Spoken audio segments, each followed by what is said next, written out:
microphone. I cannot move it.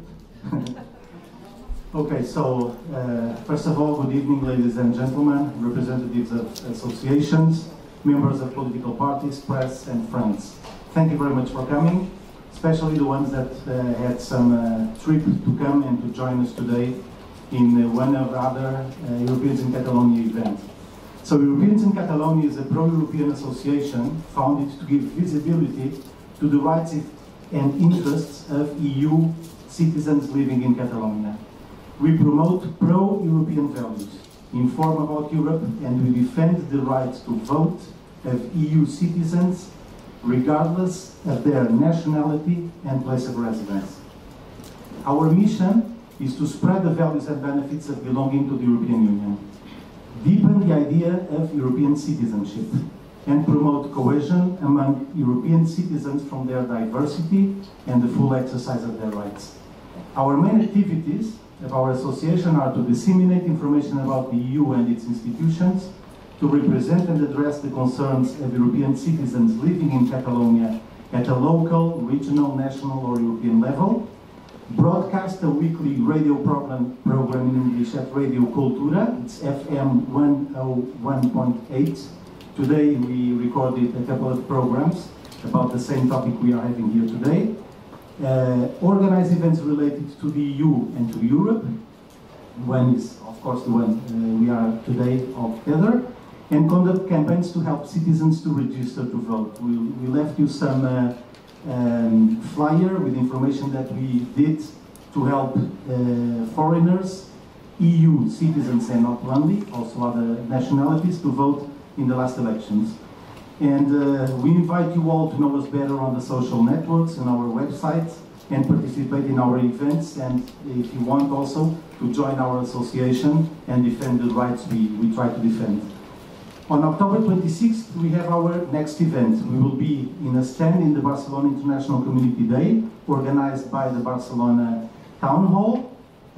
You can see us there, you can meet us there, and we hope you can go. You have to register, it's for free, at the website they have for the event, and then it's in Drassanes, in the center of Barcelona. Last but not least, we would like to thank the kind support of our sponsors, especially today Barcelona Princess Hotel and AV Services. They have provided us the possibility of doing this event here, and also the generosity of Legal City, some lawyers for expats, and Kingsbrook IDIOMA, some language school in Barcelona, that also help us to sponsor the events we do. One more important thing before I go to the topic. In Europeans in Catalonia, we are all volunteers. We would be very grateful for any donations that would help us to carry on this kind of events. Those could be done in a box at the end of the event, in PayPal, or directly on our account. We have information in our website if you want to see it. All our funds come from the membership. It's a small amount of money we have as a membership, year membership, and the volunteer donations. Okay, what we are doing today has been mostly paid also by our members and of course by the sponsors we have. Thank you very much for attending our event, and now I will just make a small introduction of our guests, and then I will give them the word. It's the important thing we have to do today. So what brought us here today is Brexit, the impact on EU and British citizens. On the media, we are broadly informed about the economics and the politics of Brexit, but we seldom hear about what the citizens are going through. To talk about the rights and the human side of Brexit, we are pleased to have first Hedwig Echtermans. She's a member of the 3 Million. It's the biggest group lobbying and campaigning for the rights of all EU citizens in the UK. Then Elena Renigi, founder and director of In Limbo Book and Project.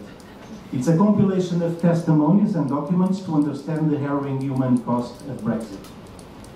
Then we have Debbie Williams, founder of Brexpats Hear Our Voice group. It's a British citizens all over Europe campaigning to keep their European identity. This group was awarded with the European Citizens Prize in 2017 for representing the values of the EU and the cross-border collaboration. And later, the last opponent is Sue Wilson. She's chair of Remain in Spain, is the biggest group from British citizens fighting Brexit from Spain. So now I will give them the word. Let's hear what they have to explain us.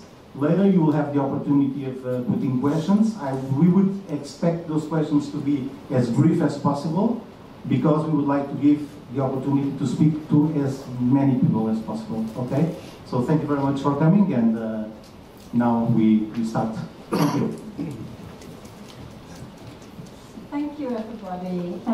Yes, so my name is Hedwig, and thank you all for coming, and thank you for Europeans in Catalonia for organizing this event and giving all of us the opportunity to come and speak.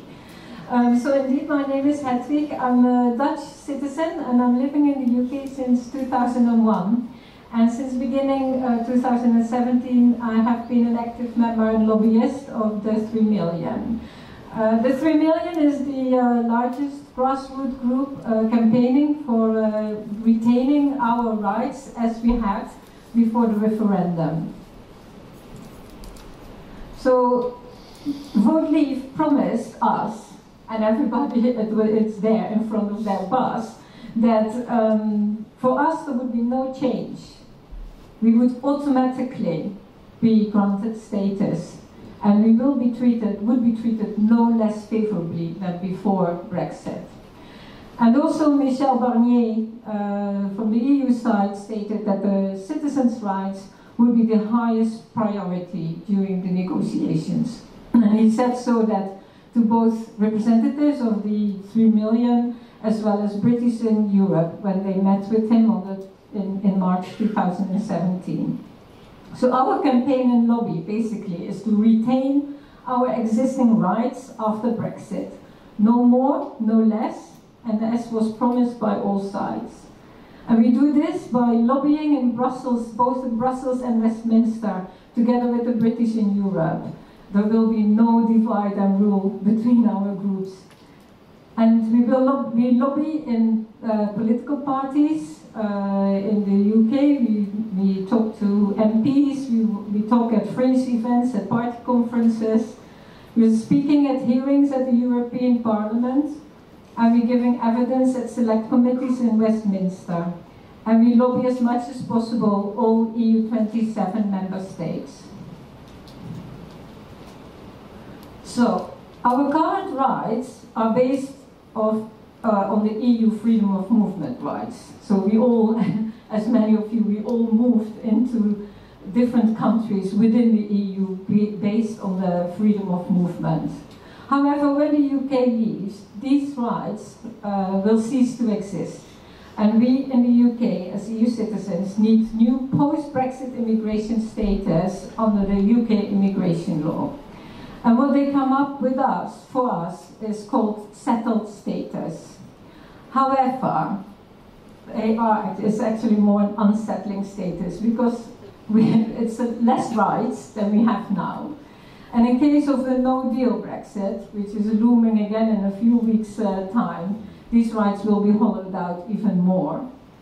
We are worried that many people will fall between the cracks. Think, for example, children who are depending on their parents to apply for them for settled status. People in care, for example. It is an application system, not a registration system, which is an important difference, and I will come back to that later. Settled status falls under secondary legislation, or the so-called Henry VIII powers, which basically means that any future or current Home Secretary can change the rules without parliamentary scrutiny. The other thing important is, in the UK, there is no citizens registration. Anyway, for me as a Dutch person, that was really bizarre, because in the Netherlands, everybody is registered, and if you move from Amsterdam to Maastricht, or from Maastricht to Leeuwarden, you just say to your council, okay, I'm moving out, and your new council are moving in. So when I came to the UK, I said, where do I register? Nowhere. So we also don't have an ID card. That is another important thing to mention. So at the moment, yeah, you cannot register. But now, of course, we have to prove that we are already legally in the So that is a problem. Do we have settled status later? We will only get an electronic proof. There will be no card to prove. I will come to that later as well. Then there's a difference between settled and pre-settled status, depending on how long an EU citizen is already living in the UK. However, a lot of people already end up with the wrong status, and that is very risky, because pre-settled status has less rights and is very easy to lose. So, as a 3 million, we basically have 4 main goals. Our rights should be proved by international treaty. Our rights should be granted automatically. Remember, that was promised. We need physical documentation to prove that we have right to live and work in the UK. And we must keep our voting rights. As already, that will return a few times, I think. Voting rights is very important. So, international treaty. We knew immediately after talking with Michel Barnier, who said that it was clear that nothing is agreed until everything is agreed. However, that means in case of a no deal, the withdrawal agreement will go in the dustbin together with everything that has been agreed with the citizens' rights. So we simply ask that guarantee us citizens' rights, no matter of the outcome, whatever happens to Brexit. I also understand that there are bilateral agreements being done. For example, I think in El País last week was an article between arrangements between Spain and the UK on citizens' rights, but that is simply not good enough. All those, you can imagine 27 different little agreements, because we need cooperation, so we need an agreement in an international treaty between the EU as a whole and the UK. Because, for example, if you think, I have a friend who lived in Netherlands, Belgium, France, then the UK, working in all those countries, accumulating pension rights in those countries. So it is very important that this keeps to be arranged as an EU whole. Accessing healthcare is another example. So we need a single international treaty to ensure that citizens on both sides of the channel are treated equally and fairly. These rights are more secure because then in an international treaty, none of the 28 countries can tinker and try to affect and get these, degrade those laws. Another important thing is this has to be done before Brexit, because it is legally it's basically not possible to do afterwards. So this is the only way to protect millions of citizens and their families on both sides of this channel, and to give us the legal protection in all 28 countries. Remember this promise? So automatically, we in the UK as EU citizens were promised to remain, that we would be automatically granted status. However, the UK government is making us apply to stay in our own homes. But think of it, what happens then after the deadline, which at the moment is 31st of December 2020, if there is no deal?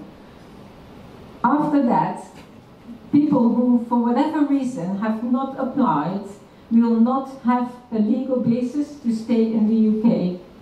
So think for one moment what that means. So they will face the hostile attitudes by the Home Office and even face possible removal from the country. We will need to prove that we can live, work, rent, access healthcare. That is great, however, no application scheme in the world ever has reached 100% target. So there will be cracks and people will fall in between those cracks. So we already, since 2017, say the solution is turn the settled status system from application into a registration system. We have no problem with registration, and we register then simply to get proof of our status.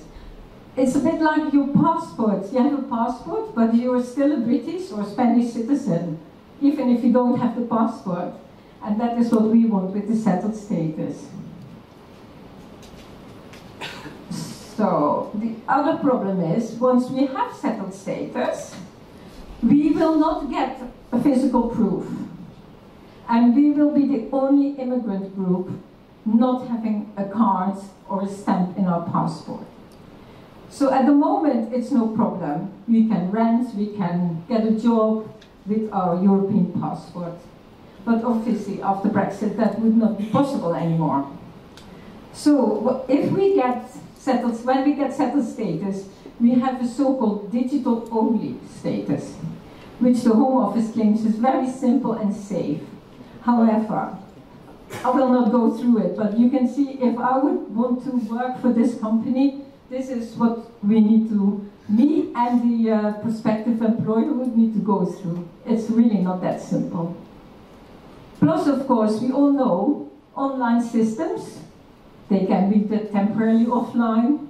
Online systems can and are frequently hacked. And so it is already clear that a lack of physical documents is leading to discrimination. Last but not least, definitely, let us vote. The threat to voting rights is one of the most undemocratic and shameful aspects of Brexit. Almost all EU citizens, and many in the UK, and many UK citizens in the EU, could not vote in the most important referendum of their life. It's very painful. I could not vote over my future, but the Australian summer student could. I mean, it just did not make any sense. So we, at the moment, can vote or stand as a candidate at local and municipal and European parliamentary elections. The UK government offers no firm guarantees that local election voting rights will continue after Brexit. I think there is an agreement with Spain and Portugal, I'm not really sure, but anyway, it's not guaranteed for all of us. Not all EU citizens will be able to keep even their voting rights in the European Parliament after Brexit, because that depends on the franchise in their home country. So possibly after Brexit, there will be totally disenfranchising of a large part of legal residents in the UK. So we are campaigning that for the UK government to confirm that no one will be deleted from the electoral roll as a result of Brexit. And we also believe a debate is needed on how decisions are made that affect everyone in the UK. We support the extension of the vote in general elections to all UK residents and UK citizens living abroad to make the UK election system fairer. Thank you very much.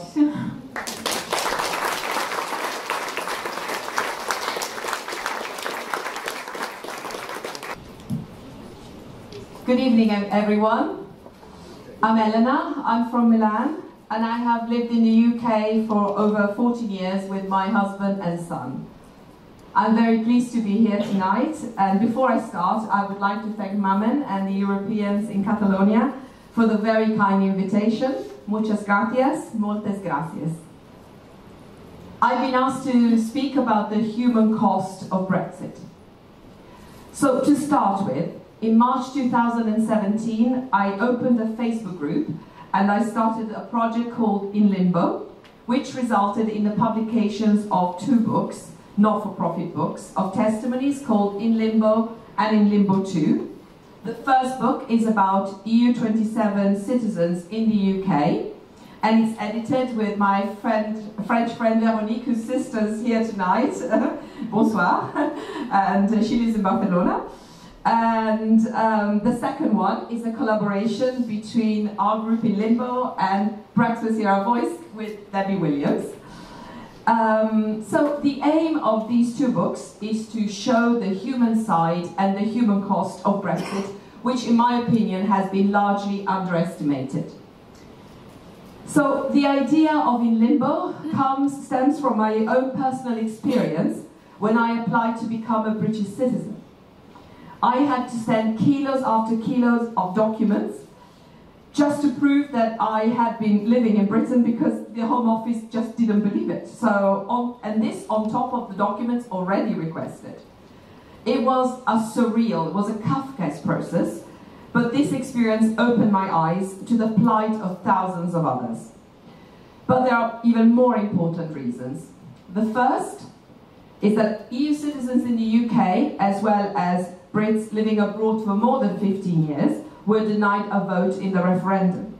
We had no voice. We, and some of you here, I think, have had the experience.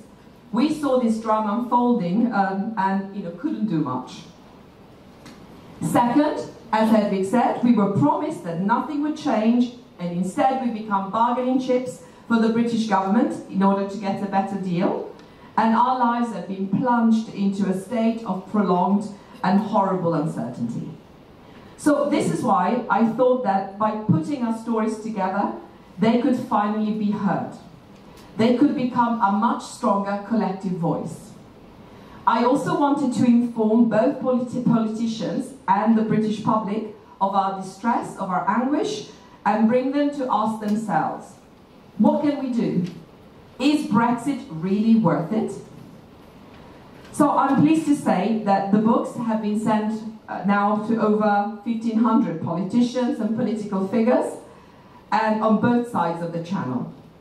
As for the public who's read the books, I must confess that every time I feel low, somebody writes and tells me, I gave In Limbo to my mum, she read it and she said she's changed her mind over Brexit.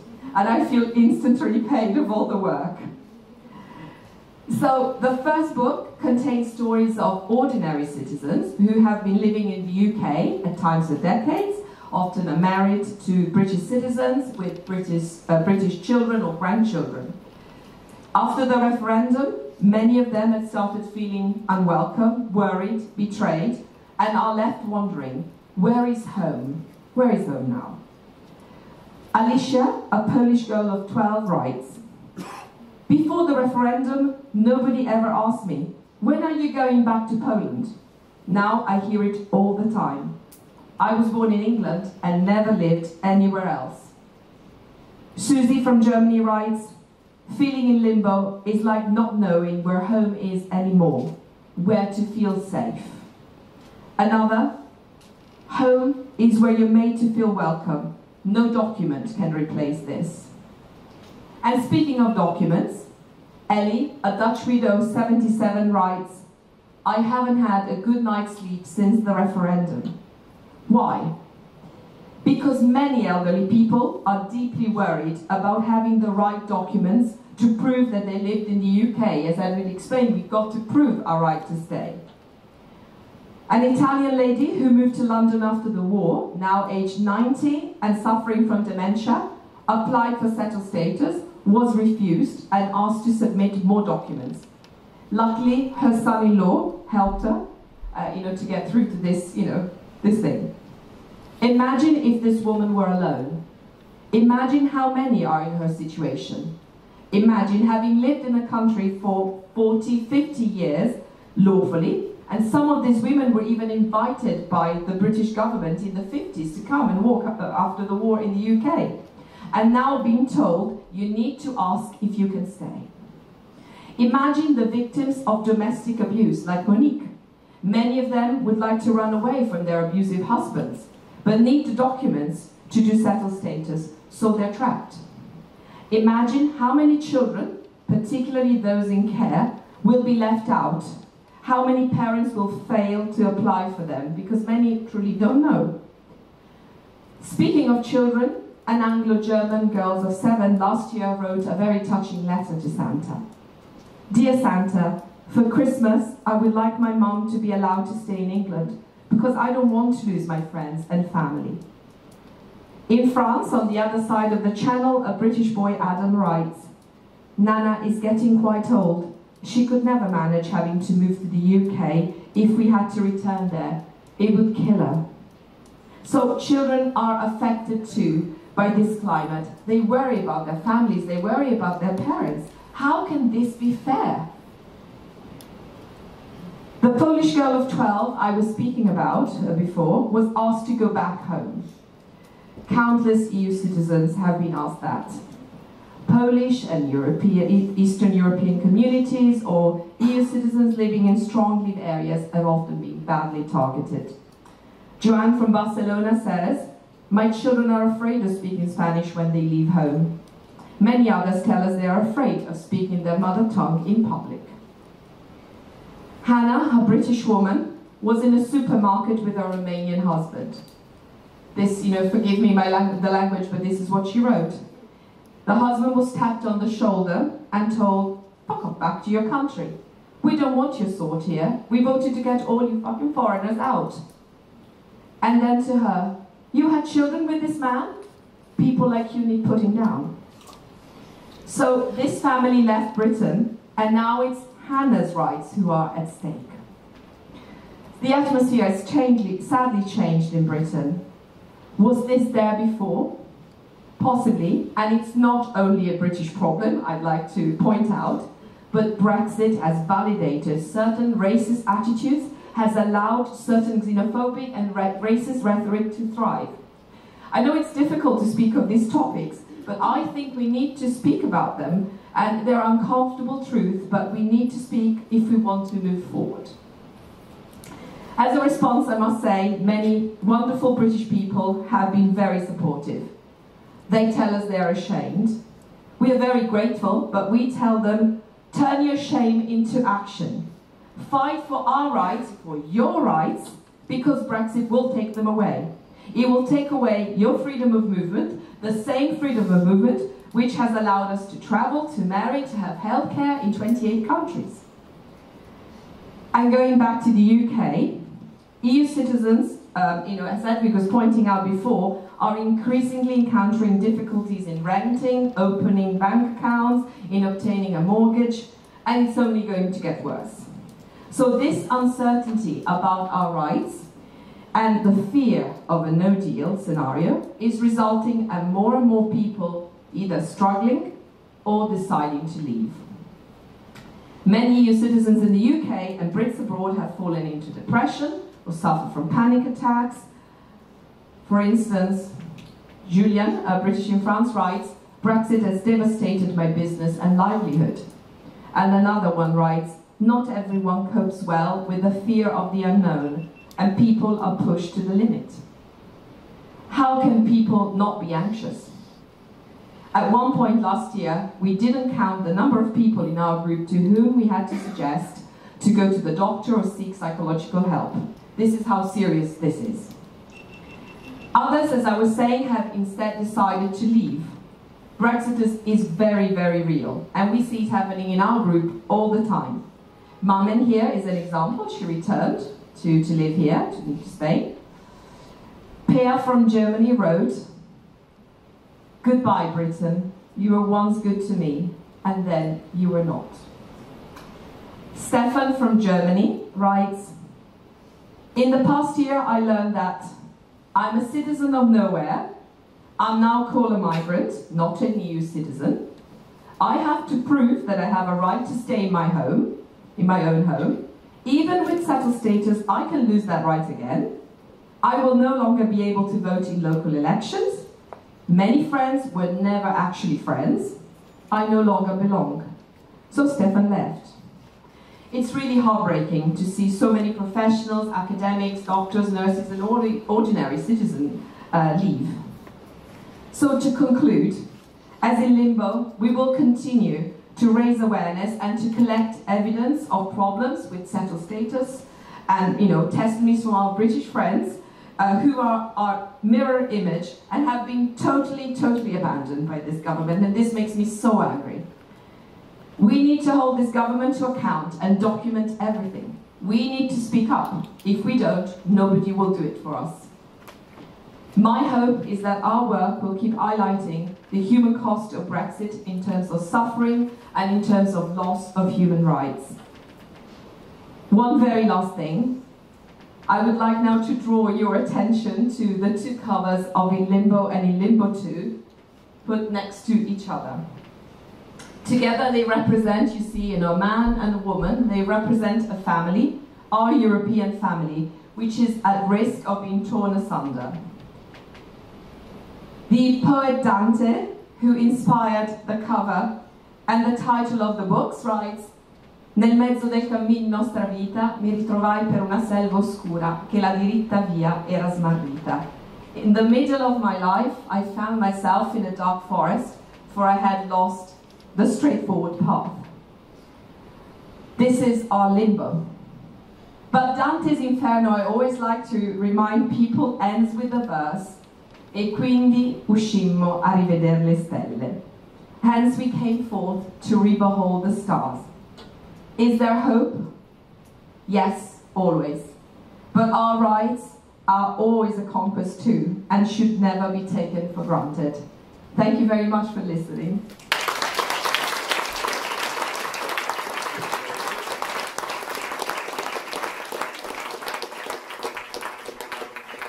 I don't need a microphone. Hello, I'm Debbie Williams, and I've got a lot to get through, but don't worry, it's in big print. Thank you, Europeans in Catalonia, so much for having us here. Thank you, ladies, my fellow girly swats. I didn't joke, did you get it? Okay, so don't worry, it's not too long. Elena has so eloquently described what the In Limbo project is all about. When we were asked to collaborate on In Limbo 2, little did we know that this collaboration would turn into not only a labour of love, but also a project that encapsulates the spirit of the European Union.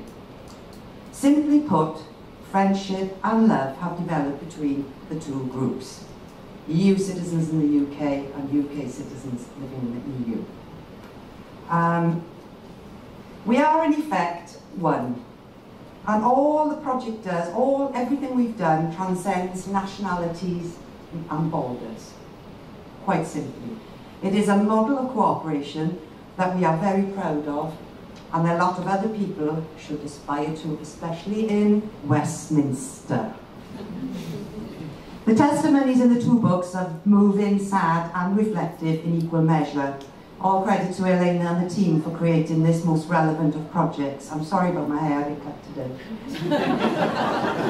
The books will always be with us, an honest and moving account of these times, telling the truth, because that's what it is, the human cost of Brexit, the stories of immigration, told by real people in their own voices.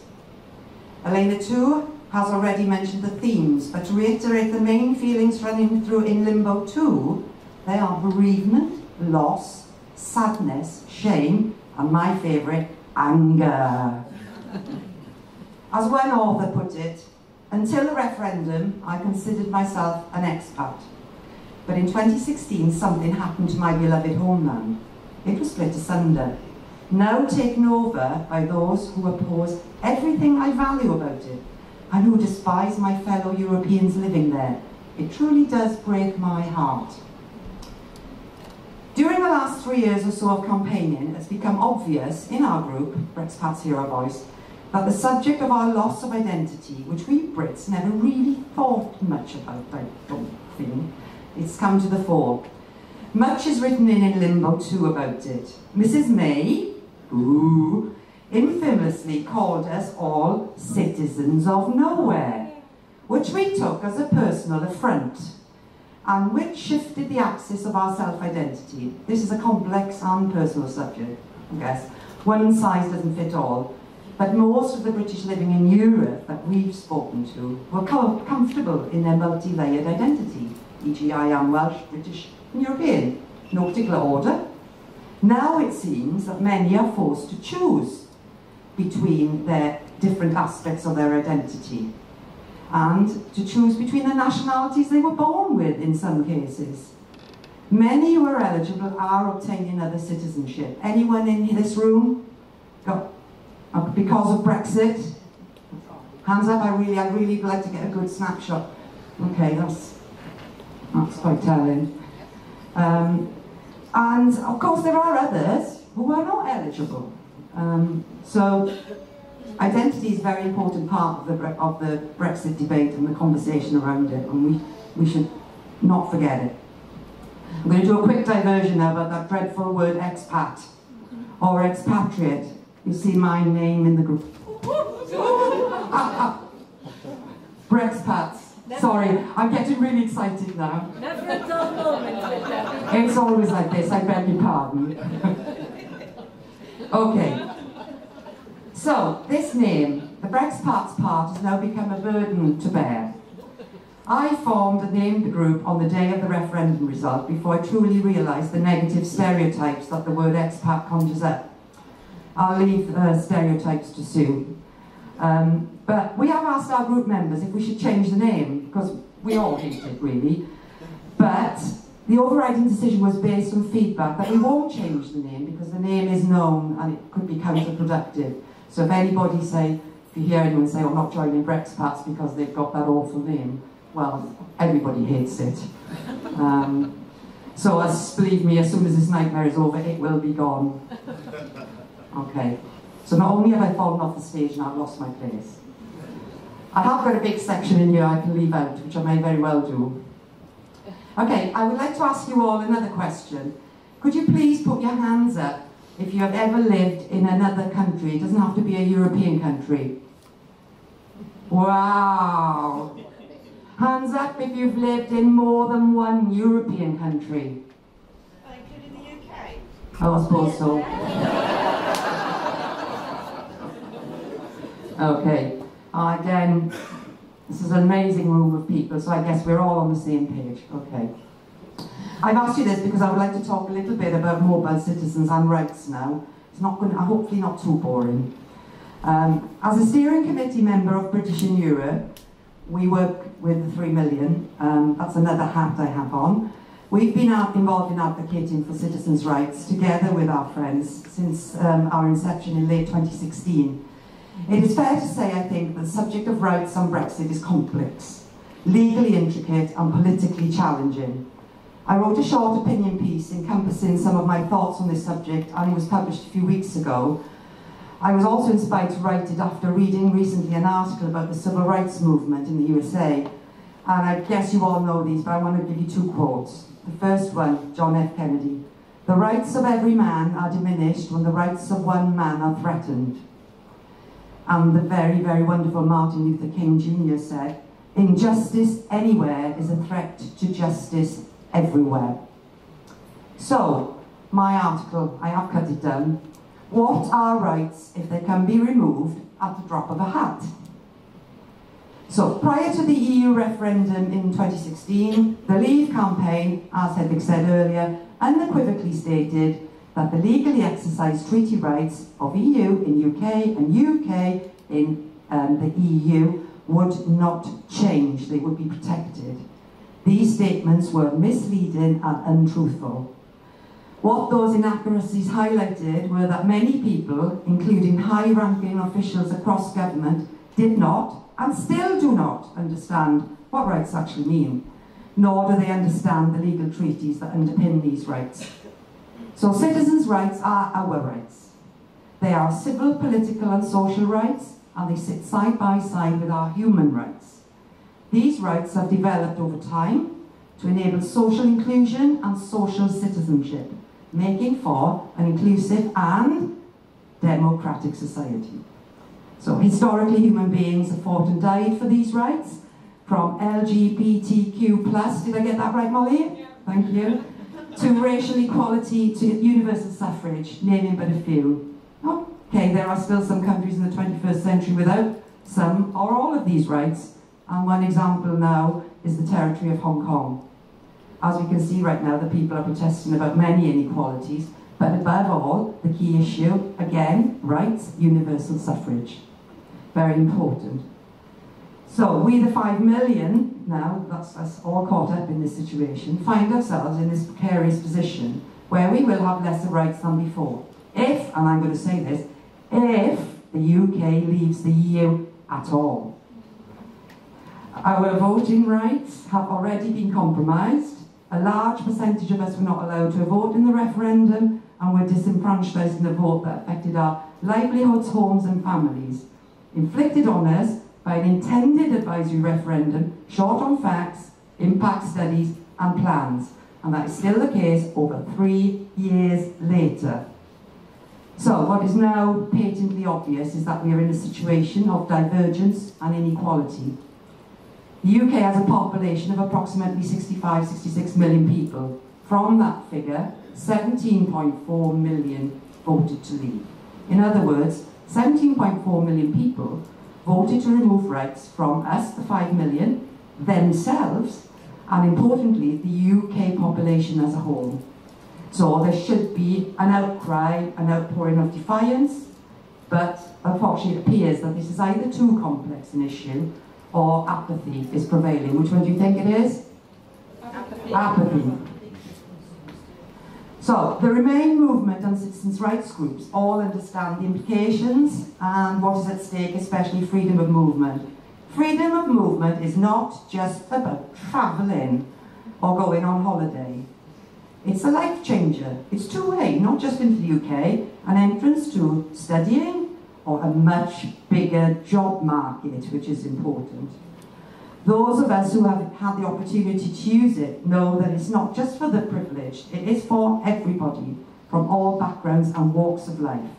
And we, the British in Europe, are best placed to tell many of you about it, as we are 80% working age or younger, no longer the stereotypical expats. I won't fall off the stage again. We are immigrants. Times have changed, we've moved on, we know the benefits of immigration firsthand. We know how it creates diversity, openness and opportunity. Of all the EU countries, the UK has the largest diaspora. So there are 4.9 million of us. This is all the EU countries. The UK has the most people living abroad across the world. So we are flexible and fluid. Some of us don't always stay away permanently. Freedom of movement allows us all to come and to go where the work is. And history shows us that rights should be treasured and protected. Citizens of a country should never be placed in a position whereby they remove rights from their fellow citizens, or anybody else for that matter. Oh, hang on, where am I? I was on an important bit then. Okay, so this is what I call for, apart from Stop Brexit.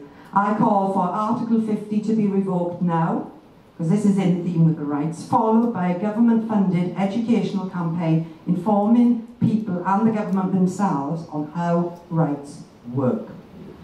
Then, only then, I think we may rediscover tolerance and common ground.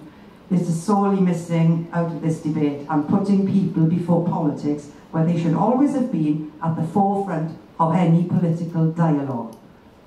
The values that unite human beings are, according to the EU Charter of Fundamental Rights, but I've got it written down somewhere, human dignity, human rights, freedom, democracy, and something we're not seeing in the UK at the moment, the rule of law. Removing rights from people without their consent is undemocratic. It diverges from all the values mentioned, and here we go again, can I have a page turner please? And the opposite effect happens, inequality. So we need to trust in each other again, we need to restore trust in our democratic process, and then maybe, just maybe, we can work together on equality, justice and fair play for all, giving balance and restoring hope. And no, I haven't finished. Moving on to values. As mentioned briefly in the article above, the European Union's fundamental values are respect for human dignity, human rights, freedom, democracy, equality and the rule of law. So, ever the optimist, I would like to think that these values are shared by all of us human beings and all of us in this room tonight, as they are the bedrock of any civilized society. They should be promoted and shared 1,000,000 times over. So if you're on social media, promote those EU values as hard and fast and everywhere that you can. And so, you know, that reason we feel so strongly in our group about remaining a member state and an equal partner, because it is more liberating than pulling up the blinking drawbridge. And that's how strongly the Remain campaign and the Remain groups feel about it. In 2017, our group was awarded the European Citizens' Prize by the European Parliament. I am mentioning this in the context of values. It's not about prizes, we are not here for that, but the main reason for awarding the prize, reasons are interesting, because every campaigner I have met over the last 3 years and some are sitting here next to me and others in this room, encapsulate the main messages behind the award. Not forgetting the members of our groups as well. This is theirs too, it belongs to all of us. The reasons the European Parliament gave us the prize were activities promoting mutual understanding, closer integration between citizens of the member states, or facilitating cross-border or transnational cooperation with the European Union. Activities including long-term cross-border or transnational cultural cooperation, contributing to the strengthening of a European spirit. And finally, activities giving concrete expression to the values enshrined in the Charter of Fundamental Rights of the European Union. What's not to like about any of those things? Nothing. So, according to the hundreds of replies I had anyway, when I put 3 research questions in my group before I came, they also agreed there was absolutely nothing wrong with any of those values, that we should all share and rejoice in them. So, to conclude, finally, breathe. We are in a dreadful mess, actually. We are. I mean, there's no getting away from it. We are in a really dreadful mess. And those of us deeply involved in the pro-EU and citizens' rights campaigns have experiences that are indescribable in many ways. People like that. We are none the wiser about our lives over 3 years down the line. Someone needs to do the right thing and show integrity, courage and fair play, because those are the very values we British have always cherished, but seem to have discarded somewhere. There is one positive thing, though, that in recent years have shown me. There are people that I have met that are caring, good, kind, thoughtful and intelligent. People that I knew previously that stand with us, even though they are not directly affected by Brexit. This is important. It gives us all hope for the future. We will prevail. And thank you. I'll end with the very wise words of the wonderful Mr. Nelson Mandela from Long Walk to Freedom. I know it seems an odd choice, but I don't think it is. So no one is born hating another person because of the colour of his skin, or his background, or his religion. People must learn to hate, and if they can learn to hate, they can be taught to love. For love comes more naturally to the human heart than its opposite. I think we should all remember that. Thank you. Muchas gracias. Dankeschön, Dr. Merci beaucoup.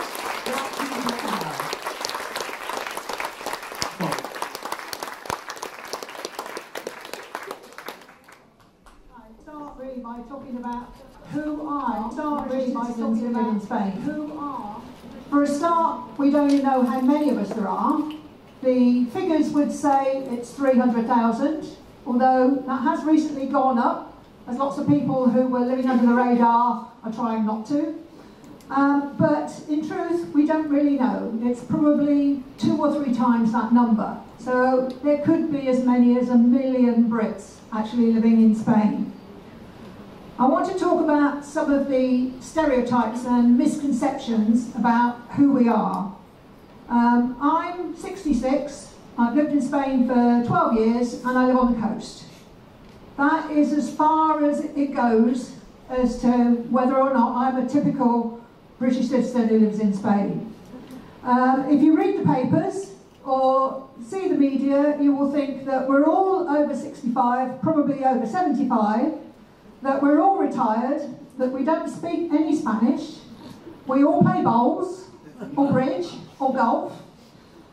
We spend all our time in bars that are festooned with Union Jacks, or we're on the beach and we drink a lot of gin. Now some of that might be true, but most of it isn't. And it certainly doesn't apply to most of the Brits I know.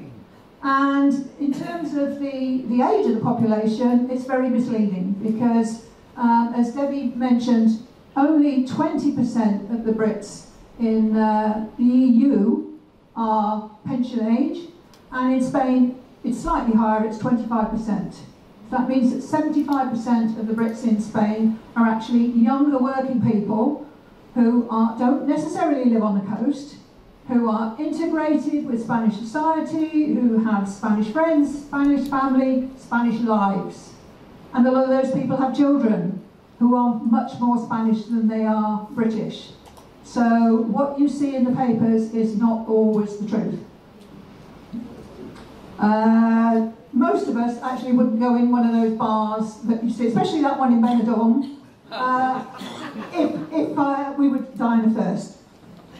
Other misconceptions are about the country and its decision to vote for Brexit. We're constantly told that the majority of British citizens voted for it. Well, actually, it was only about a third of the British voting population, and it was only about a quarter of the entire British population. So to say that it's the majority is very misleading. Also, 60% of the British citizens who live in the EU weren't able to vote at all because they've lived in the EU for more than 15 years. And there is the impression, perhaps in Spain especially, that lots of the Brits that live here actually voted to leave. Well, yes, some of them did, but probably only about 25% of them. It's just they're the ones you see on the television and in the newspapers constantly. The Brexit that was sold to the British public was a fantasy, and we now have a much better understanding of what Brexit actually would look like and what the consequences of Brexit would be, whether that's to the country, the UK as a whole, or to us as individuals, and the effect it would have on our rights. But British citizens in the UK and in Spain and in the rest of Europe are actively fighting to stop this nonsense. And it's also another misconception that nothing would change if Brexit happened, that our rights would remain the same. Well, I can tell you for certain that is not true. We've already heard about some of the potential rights that we could lose. So with any deal, even if it was a good one, which seems rather unlikely, our rights would be diminished. So the only way to guarantee the rights that we have now is to stop this nonsense altogether. I'd like to talk briefly about our situation from the point of view of the Spanish. And by that I mean the Spanish government and the Spanish people.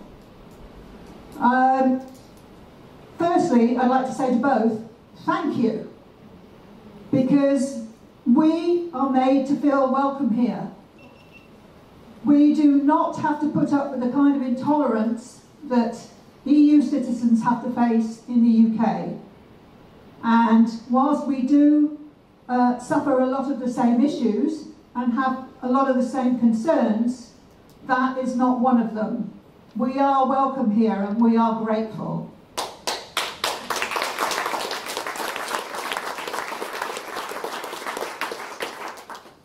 We would also like to thank the Spanish government, who seem to be doing everything possible to protect our rights.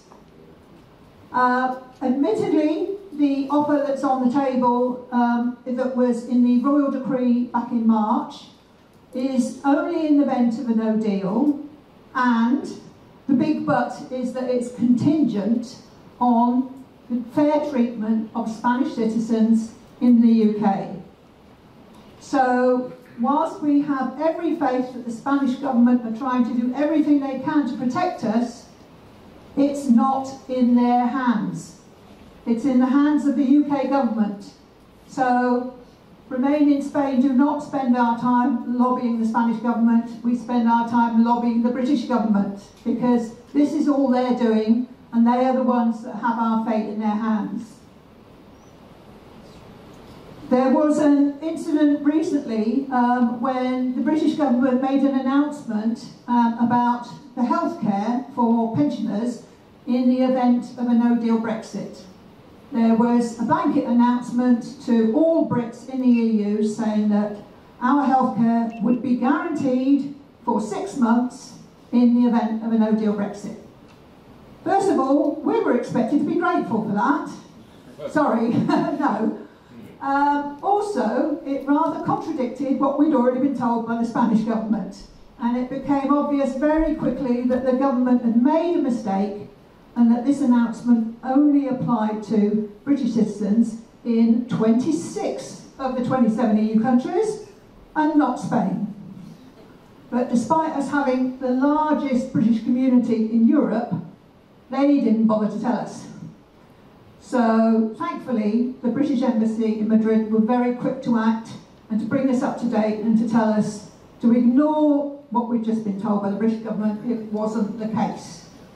But they didn't bother to correct their mistake. They just updated their website, and had we not known and had we not been able to tell people, then nobody would have been any the wiser. So you'll excuse if we don't trust the British government as far as we can throw them.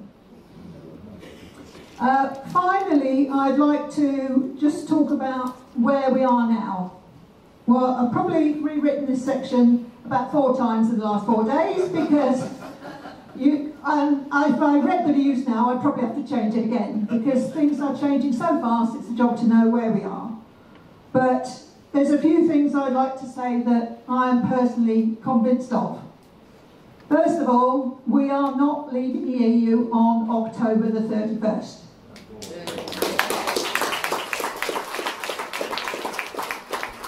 I was convinced we weren't leaving in March, and I was convinced we weren't leaving in April, and I'm equally convinced we're not leaving now.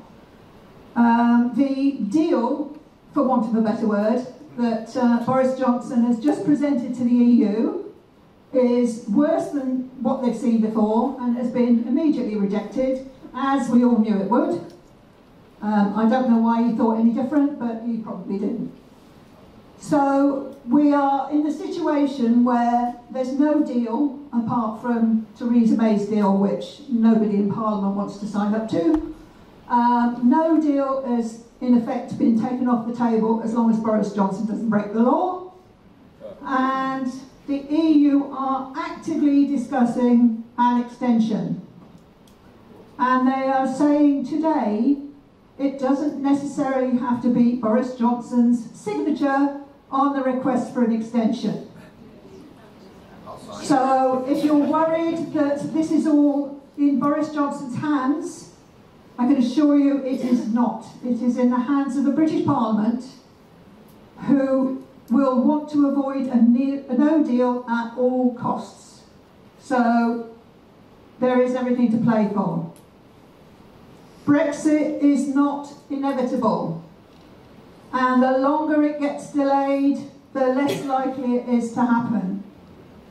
An extension is now very likely, as is an election, and quite possibly a referendum, and we're not sure which will come first, but we need to get that extension secured, and that will be on the basis either of a general election or a referendum or both. So, just to remind you, I love saying this, we are not leaving on the 31st of October. We didn't leave on March 29th. We didn't leave on April the 12th. We're not leaving in October, and I quite honestly believe we're never going to leave at all. Thank you.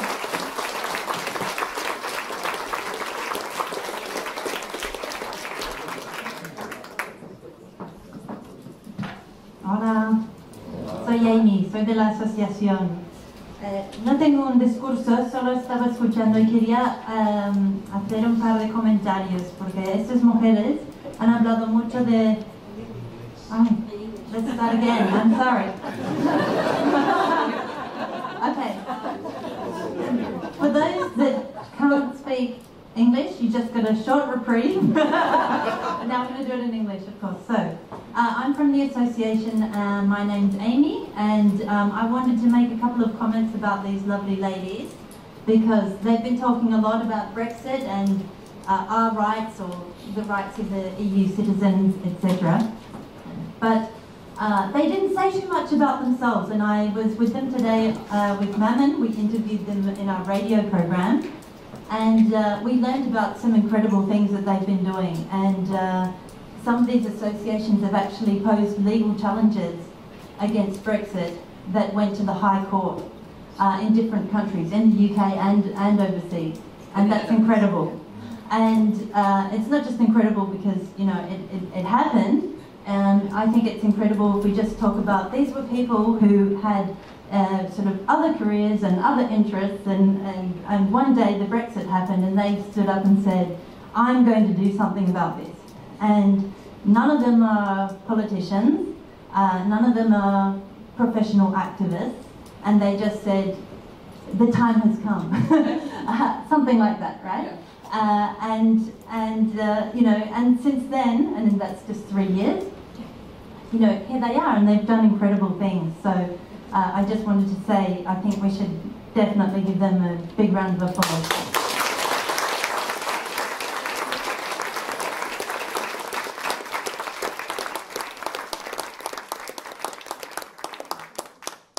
Okay, if I start speaking French, somebody...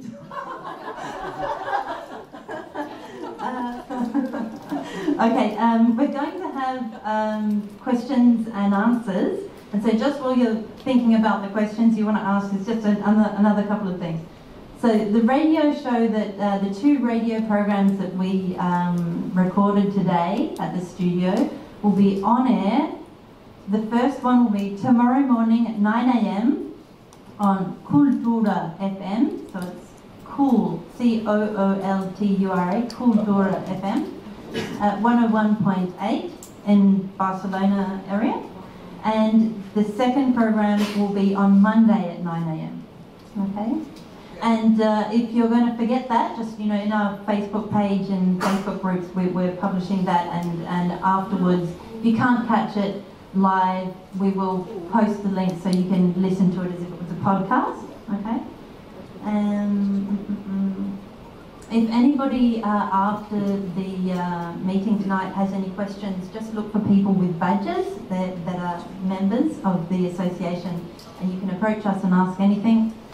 I also personally wanted to say that I felt very disenfranchised by the UK with everything that's happened. I felt very alone, and I feel very honoured to have met you all, and that there are people who are out there sort of standing up for the rights, and so thank you very much on a personal level and on behalf of, I'm sure, many people who are here who would like to say the same thing. Okay? Okay, so question time.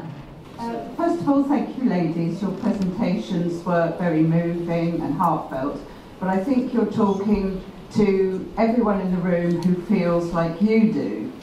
Did you ever consider taking your presentations to fringe meetings at the recent UK political conferences, where you could talk to people who need to hear these messages, whereas we all agree pretty much with everything you're saying? Yeah, so that's a very good question, and we as the 3 million, at least I don't know other groups, but we as the 3 million, we were at all fringe events at the party conferences, and so we are definitely bringing the message there as well on behalf of the 3 million, but as said before, our fates are linked quite intimately. Not so much for us as fringe events, but certainly we've been going everywhere we've been asked to speak. So universities, you know, events of every type with different people, sometimes not necessarily Remainers. And, you know, it's because it's important, I agree, not to preach always to the converted, although I personally found that I've been to several events organized maybe by Remainers, and they had no idea of you know, the intricacies and the rights they were losing. So sometimes it's very important to inform everyone, even those who think, okay, we agree with you, we voted, you know, Remain, but you know, they need to understand which rights are at stake, and you know, the impact this vote has had. So yes. Yeah, I'd like just to add to what Hedvig said as well. British in Europe, our chair Jane Golding, she spoke at along with the 3 million. At the Fringe Labour Party event. Jeremy Morgan, he was at the Lib Dem Fringe event, and I'm trying to think who, Christopher was at the Conservative Party event. Also, we've presented to the European Parliament last October. Where else have we? We've beaters everywhere, so it's a really good question, but we are there and we're on it, we're across it. I'd just like to add one thing to that, and it's very important that we talk to politicians, but it's equally important that you do, whether you've got an MP or not. write to them, write to your MP, write to your former MP. What's really important is, even if they don't reply, it's the quantity of correspondence they get, and it's really noticeable. And even if you never hear from them, I tell you honestly, it really makes a big difference. So don't rely on us to do all the talking for you. You need to do it for yourselves as well. Thank you. Hi. I'd like to say thank you to all of you for the work that you've done on our behalf. And the question I have to ask, and I guess it's probably for Sue, maybe more because she talked about it, was you said if Boris Johnson doesn't break the law, what is the possibility of him breaking the law? And if so, if he does break the law, what are the consequences? Thank you. I think that he will try anything. I think probably his version of what is breaking the law is perhaps not the same as mine or yours or Parliament's. Sorry, I don't know how much of that you heard. I think that he will try every trick in the book, as we've seen already, but there will be consequences, and there's another case in the court in Scotland at the moment, which is actually looking at whether they could actually send him to prison. I don't honestly think it will come to that, but I do think it will seriously affect his ability to carry on doing his job. Hi, thank you for really informative and interesting talks. I just wondered, in your campaigning, when you've had dealings with officialdom in the UK, whether it's kind of local MPs that you've been sending your book to, Elena, or at conferences or whatever work you've been doing, perhaps in contact with maybe the Home Office or other official organised parts of government. Have you got a sense, talking to people, because you've all been talking about the human impact of Brexit, have you got a sense that they really get it? That they're really understanding the impact that it's having on British citizens in the EU and also, of course, EU citizens in the UK? I would say it rather depends on who you talk to. We get the impression that the government in particular really don't see us. They don't hear us, they don't engage with us. It took a very long time, I think, for the British government to even acknowledge that EU citizens existed. And thankfully now, they get much more of a voice than they did a year ago or 2 years ago. But I still think we are often not mentioned at all. But it does depend. If you talk to the right politicians, then they do understand. And it's important to keep getting that message across. I must say that at the very beginning, particularly when we started gathering testimonies, most politicians didn't really know what was happening. I mean, they had no idea of the impact. And then, of course, it depends. Some are more receptive, some are not. But that's the idea. We need, and as Sue was saying, we need to inform them. We need to speak to them. We need, and I was saying also, we need to speak up. And so that's the importance of the personal testimony. So the more we speak up, the more they, some of them will become supportive. They'll understand our needs, and then and some of course won't. But that's the work we've got to try to do. And personally, I think that Britain has become a very divided country. It's really lacerated by this. By Brexit and what's happening. And, sometimes people are shouting at one another. And I think, we need to, bring the conversation, when we bring it to the human level, when we speak about, starting from your own personal experience, that most of the time people, are able to listen. And in the case, of course, of our book, it's just the quantity of stories. If one starts reading one after the other, even soft Brexiters, at one point you're confronted with, so much, human suffering or anger or whatever, and that, you've got to have, a response. So that's where you become, I suppose, more supportive, more understanding. And it's the same for politicians because they're human beings and like us. Yeah, so you want to say? Yeah, I just want to say I agree absolutely with Sue. It depends unbelievably who is your MP and which politician you talk to. And I mean, Maman and I, we live in the same town, so we had the same MP, and we've been, I think the first time we went together to our MP Joe Johnson. He was, I think actually he was shocked when we talked about, especially I think Mamen, about because she has a family, she has children born in the UK, and I think he was genuinely shocked, I think, and that's correct, personal. So, as Sue said, get in your laptops, pens, start writing. And often people say, is there a template letter? Which is okay, but it is the personal stories. Write the story, what you feel, and that will get to them. Absolutely. Can I add that my MP is Theresa May? So I've got very little hope despite all my efforts. Just, you were going to ask, yes. Somehow, you know, we're luckier. At least Joe Johnson resigned. Can I just add one little thing about writing to people? As Sue said, it's not just MPs. So if you've got an MP, great. Write to the MEPs, please. Yes, yeah. Write to the MEPs. It's easy to find out who they are. If you haven't got an MP and you want to write to an MP in the UK, write your previous one, as Sue said, but you can also write to chairs of committees. And it's all on the Parliament website. And you can make the heading of your email or your letter a matter of national importance. Okay, so that's how that gets by sometimes, and it gets answered. So a matter of national importance.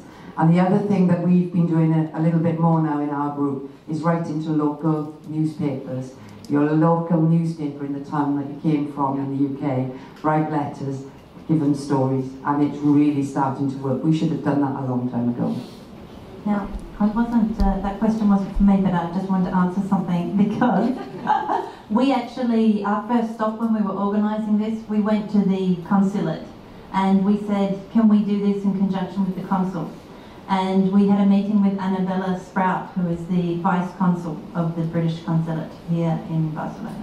And she told us that if the event was clearly pro-European, so anti-Brexit, that they wouldn't be a speaker because the official position is that we're getting on with the Brexit. But they did tell us, in all fairness, lots of lovely words about how they really love to have, you know, fantastic, you know, intercultural, you know, the exchange of people, that they wanted to welcome people and so on. And it all sounded very nice, but and different to what is being heard in the press. But we have to see if that pans out in terms of the,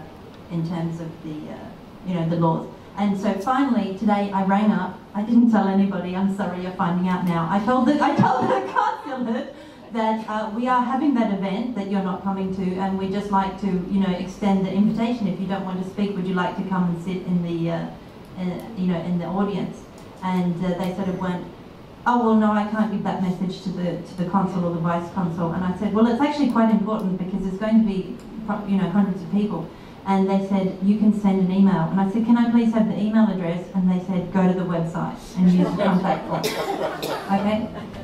That's it. Next question.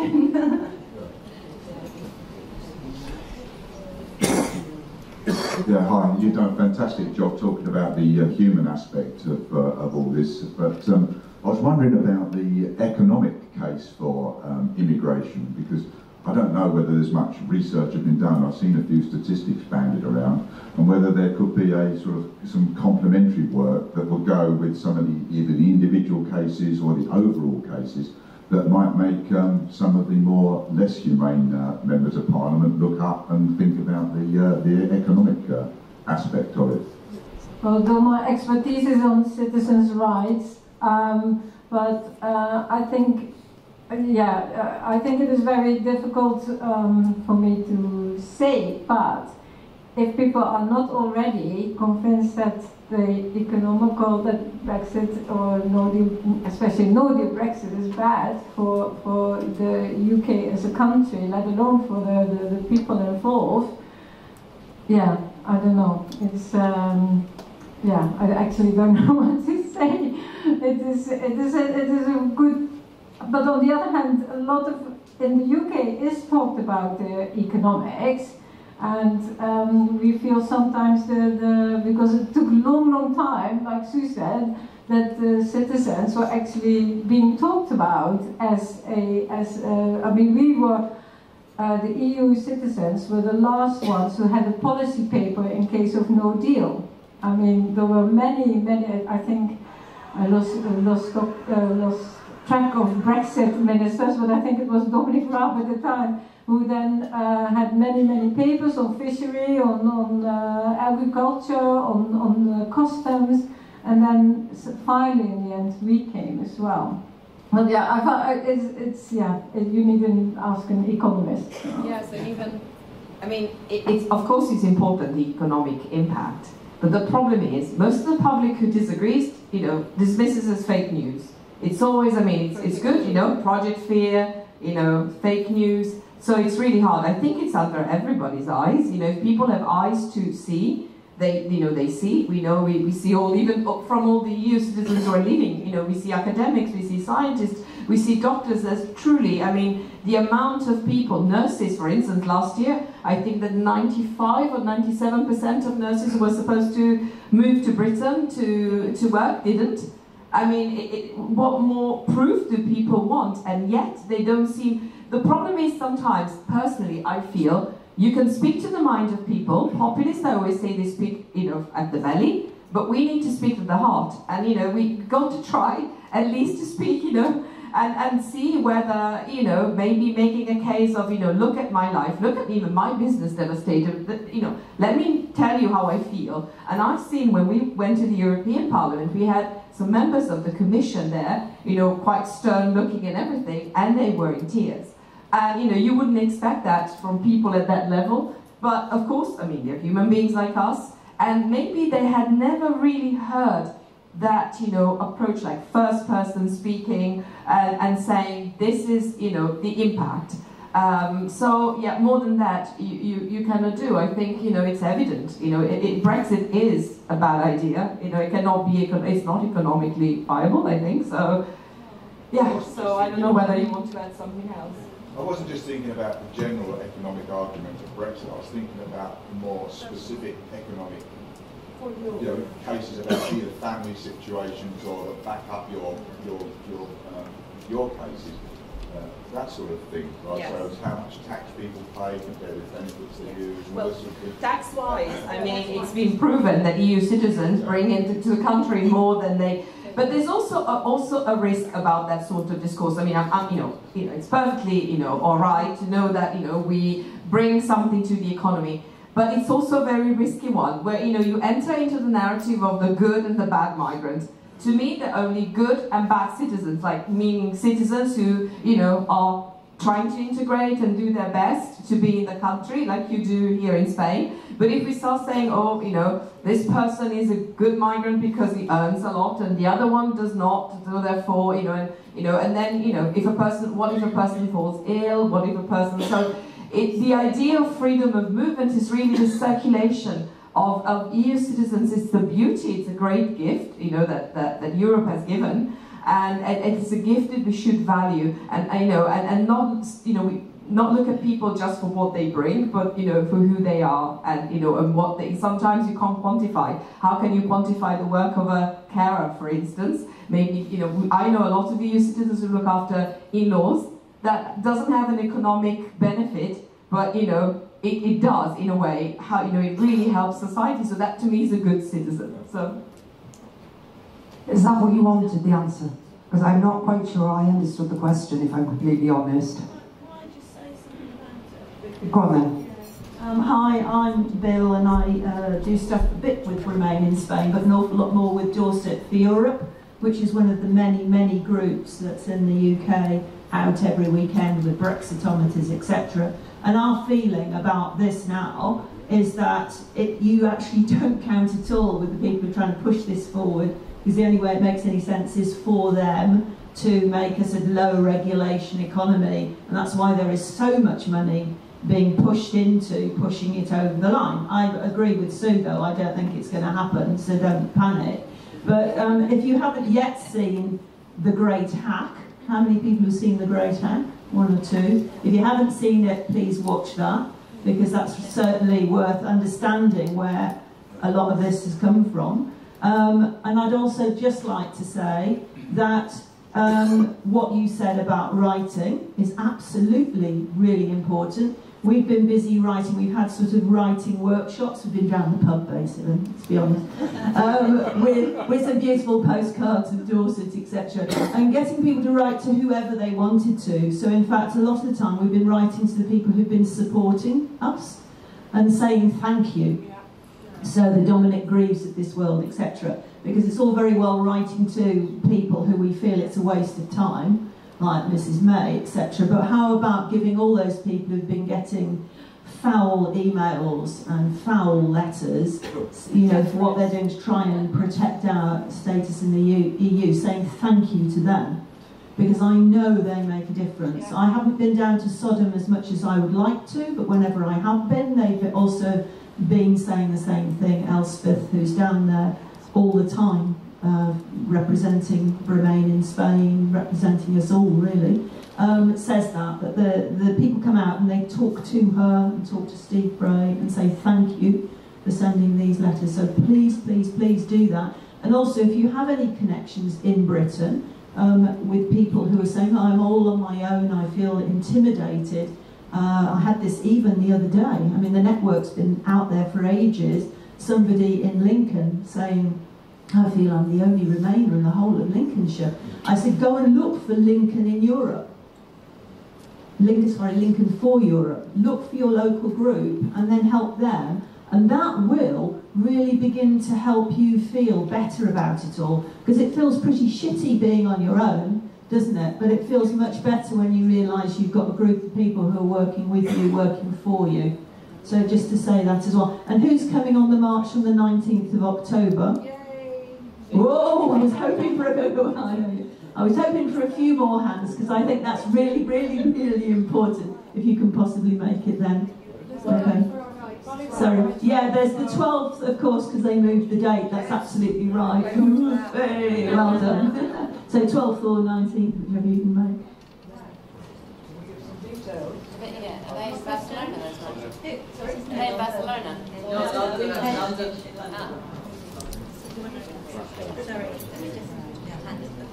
Okay, just wanted to see the bigger picture. Imagine if there is another election, okay? If the new government, the leader of the opposition doesn't give, I don't have any confidence in him, but if he becomes the Prime Minister, it's still unclear if he's sitting on the fence, do you know what I mean? So it's still unclear what actually he's going to do. Is he going to stop Brexit or do a referendum or what? So it's still really depressing, isn't it? So you've got no, like, you've got Boris Johnson on one side and Colbert, and it's not clear what the plan is. Do you see what I mean?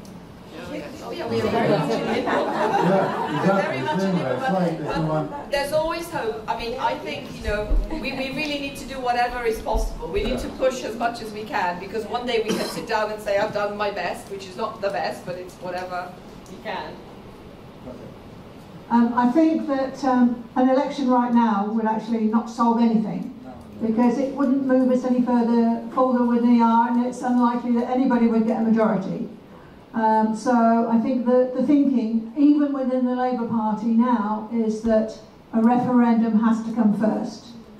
We have to get the Brexit situation resolved one way or the other before going into an election, because then a general election can be about all the other issues that need resolving, all the policies that all the parties normally fight an election on. So whether it's homelessness or austerity or NHS or social care, there is so many problems in the UK that need fixing, and none of those can be fixed until Brexit's out of the way, because that's taking all the oxygen and all the resources. So I think the thinking at the moment is, even within the Labour Party, that they're trying to persuade the leadership that we have the referendum first. Obviously that seems to make sense, but anything is possible, except Brexit, of course. How about revoke? Is that possible? Personally, I mean, I think it's possible eventually. I don't think it's an immediate option, and I don't think it would be regarded as a democratic option. I think it would be much easier to revoke if you have public support to do that, and you do that by having a referendum. So yes, we have a referendum, the country says, we've changed our minds, this is a terrible idea, then we revoke. Then there's no argument. That will help to heal some of the divisions. But if we went straight for revoke, I think you're just dividing the country even further. Okay, I wanted to ask you, my English is not very good, so I hope I will speak, okay. I wanted to ask you, do you think that the failure of Thomas Cook had something about of the problems of Brexit? Oh yes, without a shadow of a doubt. Yeah, they said it even, yes.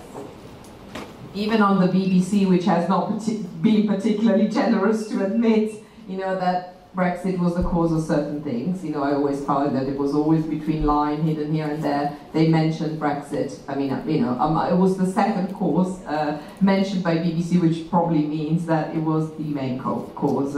So yes, of course. I mean, you know, businesses are not really helped by the situation. Everything is on hold. I mean, in limbo, as you know, as being used, because it's really, we live there waiting, really waiting and not knowing what's going to happen. And also a lot of people wanted maybe to start businesses. They tell us, I'm waiting, you know, I'm waiting to buy a house, I'm waiting to start a business. This can't be good for a country. You know, we've been on hold for 3.5 years now.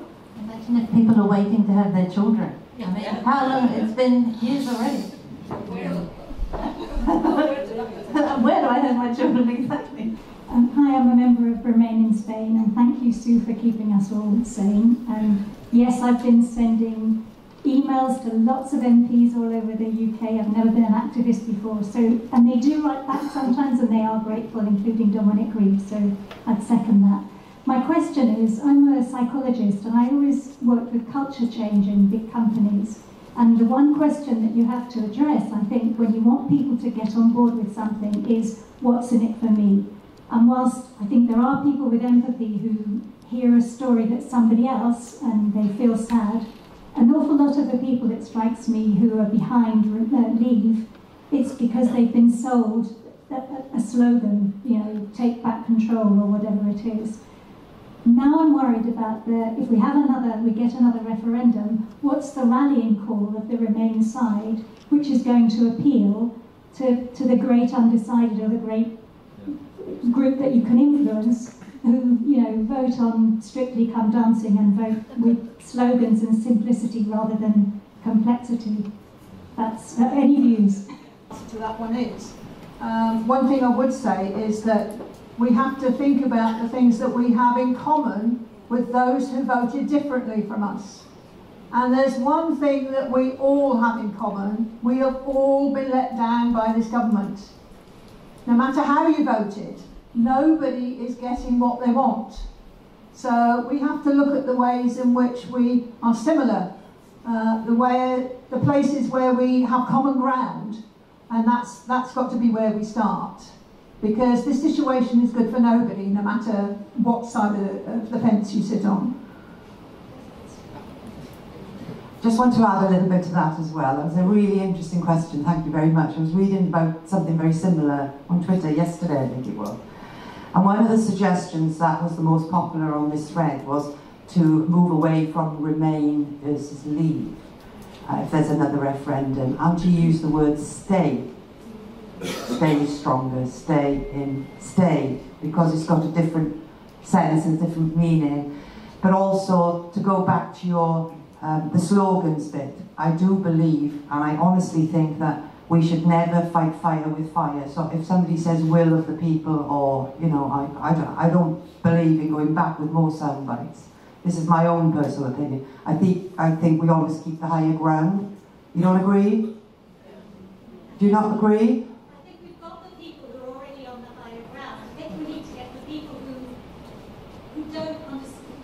Then we'll never get them. There will be that small percentage that we will never get. I accept that. I accepted that a long time ago.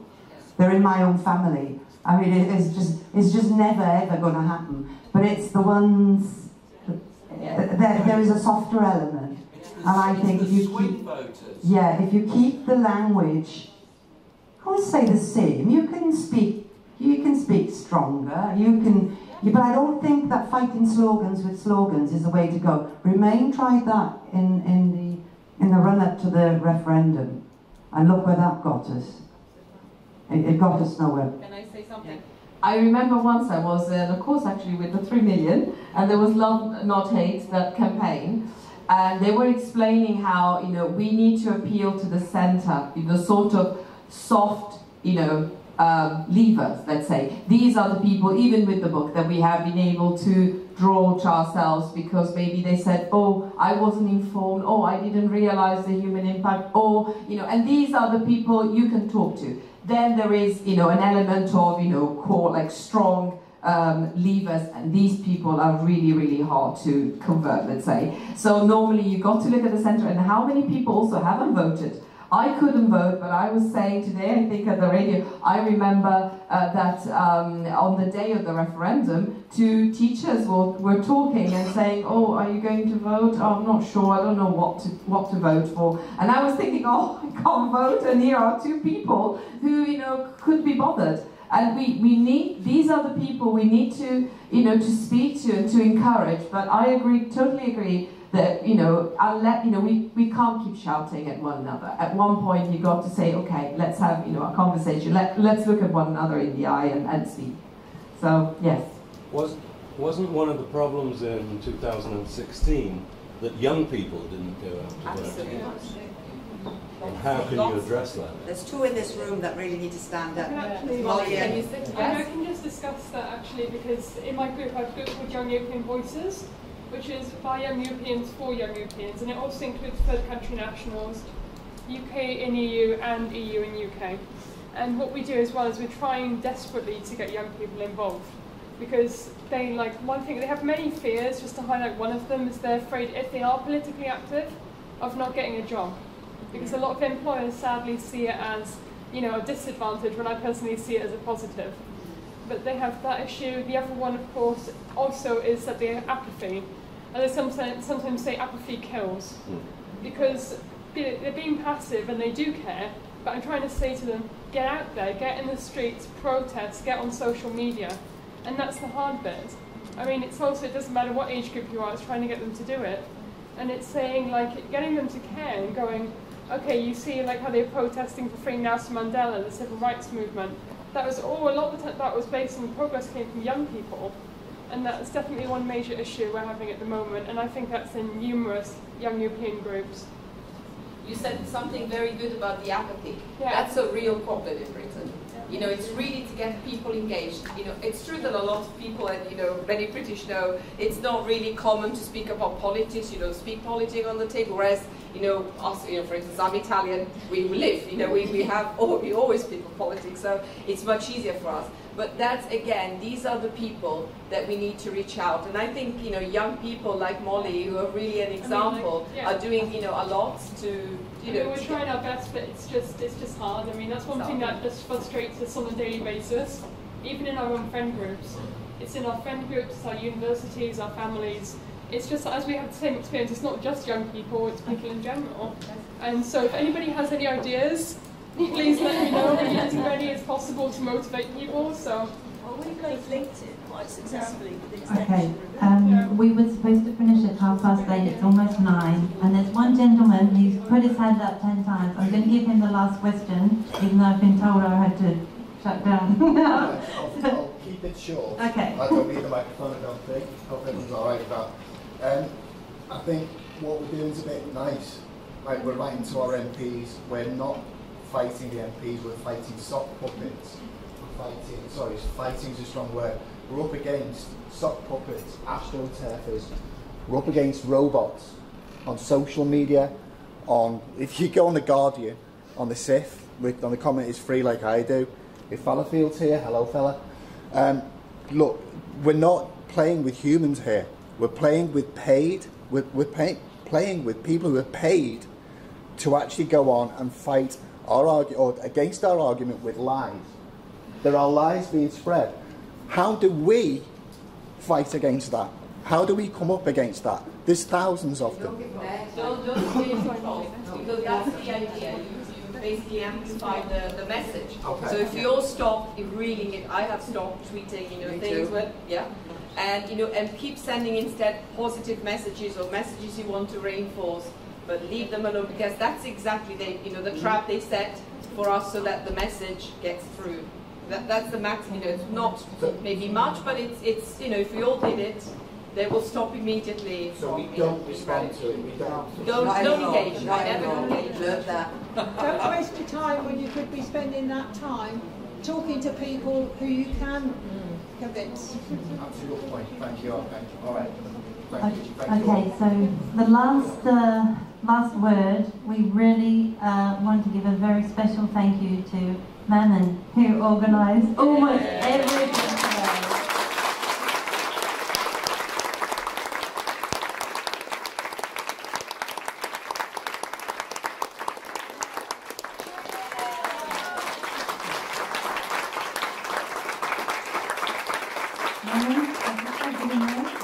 If we had budget, we would get you a massive bunch of flowers.